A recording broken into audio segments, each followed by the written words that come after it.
Job change ಮಾಡಿದಾಗ ಎರಡು major benefit ಬಂತ್ರಿ. ಒಂದು ಸ್ಯಾಲರಿ ಇನ್ಕ್ರೀಸ್ ಆತು, ಸೆಕೆಂಡ್ ಟ್ಯಾಕ್ಸ್ ಸೇವ್ ಆತು. ಹೆಂಗಂತ ಎಕ್ಸಾಕ್ಟ್ಲಿ ಎಕ್ಸ್ಪ್ಲೇನ್ ಮಾಡ್ತೇನೆ ನೋಡ್ರಿ. ಭಾಳ ಸತಿ ನಾವು ಜಾಬ್ ಚೇಂಜ್ ಮಾಡಿದಾಗ ಒಂದು ಫುಲ್ ಅಂಡ್ ಫೈನಲ್ ಸೆಟಲ್ಮೆಂಟ್ ಆಕೈತಿ. ಅಲ್ಲೇ ಒಂದು ಕಾಂಪೋನೆಂಟ್ ಇರ್ತೈತಿ ಲೀವ್ ಎನ್ಕ್ಯಾಶ್ಮೆಂಟ್ ಅಂತ. ಅದ್ರ ಮೇಲೆ ನಿಮ್ಗೆ ಟ್ಯಾಕ್ಸ್ ಬೆನಿಫಿಟ್ ಸಿಗ್ತೈತಿ. ಏನ್ ಹೇಳ್ತೈತ್ರಿ, ಡ್ಯೂರಿಂಗ್ ದ ಇಯರ್ ಅವ್ನು 2 ಸತಿ ಜಾಬ್ ಚೇಂಜ್ ಮಾಡ್ದ, ಅದ್ರಾಗ ಅವ್ನ್ ಲೀವ್ ಎನ್ಕ್ಯಾಶ್ಮೆಂಟ್ ಬಂದಿದ್ದು 8 ಲಕ್ಷ ರೂಪಾಯಿ. ಖರೆ ಇನ್ಕಮ್ ಟ್ಯಾಕ್ಸ್ ಒಳಗ ಅಂದ್ರೆ ನೀವು 8 ಲಕ್ಷ ರೂಪಾಯಿ ಟ್ಯಾಕ್ಸ್ ಕೊಡಕ್ ಹೋಗ್ಬೇಡಪ್ಪ, ನೀ ಬರೇ 3 ಲಕ್ಷ ಮೇಲೆ ಅಷ್ಟ ಟ್ಯಾಕ್ಸ್ ಕೊಡು, 5 ಲಕ್ಷ ರೂಪಾಯಿ ನಿಂಗೆ ಡಿಡಕ್ಷನ್ ಕೊಡ್ತೇನಂತ.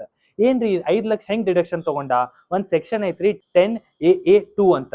ಅದ್ರಾಗ ಡ್ಯೂರಿಂಗ್ ಫುಲ್ ನಿಮ್ದು ಎಷ್ಟು ಮಟ್ಟ ನೀವು ಜಾಬ್ ಮಾಡ್ತೀರಿ 25 ಲಕ್ಷ ಮಟ್ಟ ನೀವು ಡಿಡಕ್ಷನ್ ತಗೋಬಹುದು. ಇನ್ನು 3 ಬೇರೆ ಬೇರೆ ಸಣ್ಣ ಸಣ್ಣ ಕಂಡೀಷನ್ಸ್ ಅದಾವು. ಅಪ್ಲೈ ಮಾಡಿದಾಗ 5 ಲಕ್ಷ ರೂಪಾಯಿ ಬೆನಿಫಿಟ್ ಸಿಕ್ತು. ಟೋಟಲ್ ಅದ್ರ ಮೇಲೆ tax savings 5 lakh into 30%, which is 1.5 lakh rupees benefit ಬಂತು. ಸುಮಾರು ಜನ ಜಾಬ್ ಚೇಂಜ್ ಮಾಡತ್ತಾರು, ಈ ಬೆನಿಫಿಟ್ ಕ್ಲೇಮ್ ಮಾಡತ್ತಿಲ್ಲ. ಯಾರ್ಯಾರು ಜಾಬ್ ಚೇಂಜ್ ಮಾಡ್ಯಾರ ಅವ್ರೆಲ್ಲರಿಗೂ ಶೇರ್ ಮಾಡ್ರಿ, ಎಲ್ಲಾರ್ದು ಬೆನಿಫಿಟ್ ಆಗ್ಲಿ ಅಂತ ನಾ ಈ ರೀಲ್ ರೆಕಾರ್ಡ್ ಮಾಡತ್ತೀನಿ.